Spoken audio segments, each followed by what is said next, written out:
Nazir Daf Mem Aleph continues and concludes the Gemara's discussion of the sources that a Mitzora's haircut at his Tahara procedure has to be done with a razor. And we're in the middle of analyzing the machlokes between Rabbi Eliezer and the Chachamim as to how we learn that. So we've said that there's a similar structure between how the Chachamim learn it and how Rabbi Eliezer learned it. We're in the middle of explaining the Chachamim. But let's review. The structure is that when the Torah tells us that the Mitzorah has to shave his hair, it specifies he should shave all his hair and also his head and also his beard. It says all his hair and his head and his beard. Why does it have to say that? Now, there's a machlokes between Rabbi Eliezer and the Chachamim if there is an isser, if the isser to shave the beard is only with a razor, as the Chachamim hold, or even with any other instrument, as Rabbi Eliezer holds. Now, according to the Chachamim, the key focus here in our Sug of Mitzayra is on Zikenai. The Torah specifies you have to shave the beard in order to teach you that even though it's forbidden to shave a beard with a razor, a Mitzayra who's doing his haircut is allowed to shave his beard with a razor. He's even obligated to shave his beard with a razor. And the Gemara said that must be why the Torah has to point out Zakanai.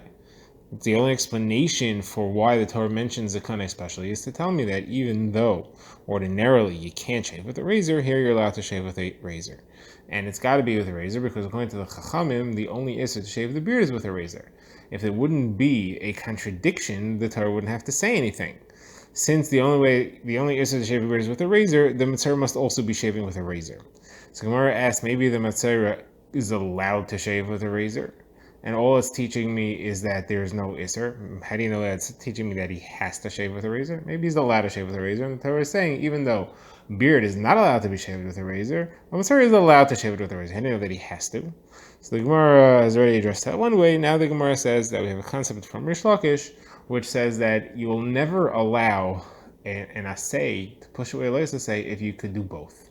If you could get around both, you're not going to violate one for no reason. So if you could do his Mitzvah haircut with a different instrument, the Torah wouldn't say you're allowed to do it with a razor, even though a beard is normally not allowed to be shaved with a razor. So that's the Chacham's approach. Now, Rabbi Eliezer has a very similar approach, except he can't use beard because he holds that beard is also to shave with anything else. So therefore, the Torah would have to teach me a special drasha about beards, even if you were not allowed to, even if the haircut of a Mitzvah did not require a razor, because any other tool would still violate the Yisrael, and I need the Torah to tell me that. So that doesn't teach me a source. It's not going to help me understand how you know that a Mitzvah needs a razor. So Rabbi Eliezer does the same thing, though, from the haircut. And he says that it specifies that you shave the Mitzvah's head, but what if the Mitzvah is a Nazir, and he's forbidden to shave his head with a razor? So, therefore, that is why the Torah specifies Roishai. There's the X word Roishai. You don't have to tell me Roishai. By specifying Roishai, you're teaching me that even though normally a Nazir is not allowed to shave his head with a razor, a Mitzvah is allowed to shave his head with a razor. And of course, the only issur on a Mitzvah, according to Rabbi Eliezer, the only issur on a Nazir is with a razor.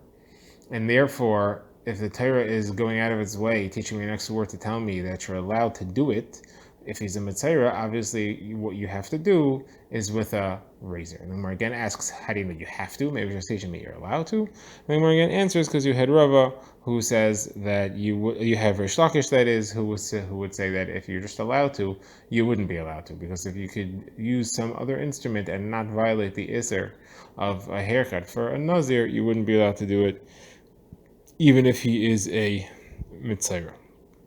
So those are two very parallel structures here, and that's how they each learn. The Chachamim learn from the Mitzvah's ability to shave his beard with a razor, and Rabbi Eliezer learns from the Mitzvah Nazir's ability to shave his head with a razor. So the Gemara asks, what are the Rabbanim going to do with the fact that it says Roishai? Why does the Torah say Roishai? You've explained to me why it says Ziknai, but why does it say Roishai? So the Gemara answers that they learn something else. They're talking about, their understanding is referring to the Isser of cutting off the payas. When the Mitzvah is shaving his entire head, he's cutting off the payas. You may think he's not allowed to do that, even if he's a Mitzvah, and therefore the Torah specifies Rosh is allowed to shave everything off.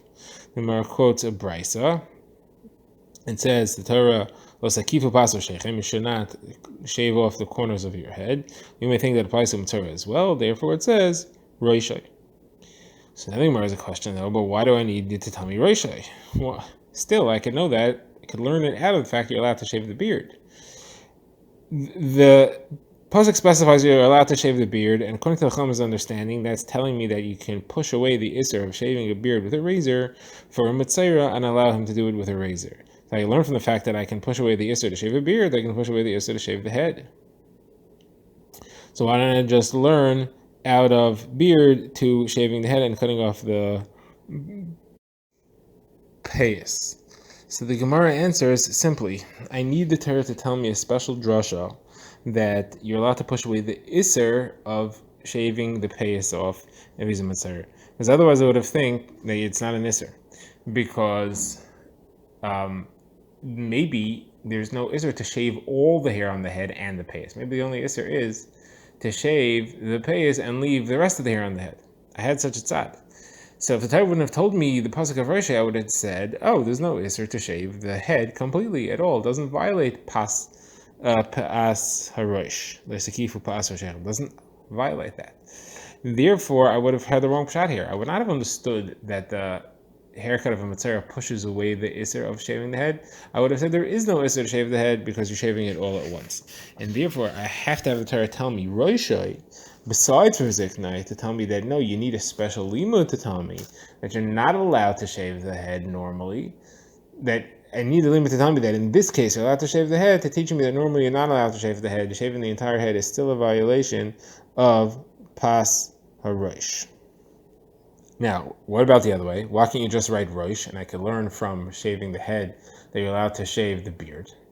So that Gemara says, you're right, I would learn from there that you do push away the Isser, and I would learn that the Isser exists, but I wouldn't know you're allowed to do it with a razor, because about shaving the head, it doesn't say razor. It only says that about the beard, at least according to the Chacham. So therefore, I wouldn't know that you can push away and actually do it with a razor, and that's why the Torah has to mention Zikanai, where it says Hashchasa, that you're allowed to push away that Isser for Mitzvah. So the Gemara asks, according to Velazar here, you don't have any assay pushing away a lois assay. Where do you generally learn the principle that an assay defeats a lois assay? So Gemara says that's from Tzitzis. It says, Leisilba shatnes gedilim tasalach.